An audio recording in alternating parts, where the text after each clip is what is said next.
है आपका मेरे नए ब्लॉग में। आइए हम अपना दुकान का टूर कराते हैं। देखिए ये मेरा दुकान है हार्डवेयर का, इलेक्ट्रिक का सामान रखते हैं उधर हार्डवेयर का। और चलिए इधर भी आपको दिखाते हैं।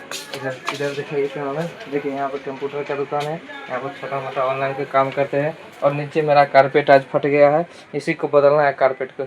आइए थोड़ा देर में हम आपको बदल कर बतलाते हैं। देखिए यही कारपेट लगाएंगे। कैसा कारपेट है आप लोग कमेंट में बताइएगा। कारपेट मुझे पड़ा 300 रुपया पर मीटर। 6 फीट इसका हाइट है और 1.5 मीटर लिए हैं। 450 रुपया मुझे पड़ा है।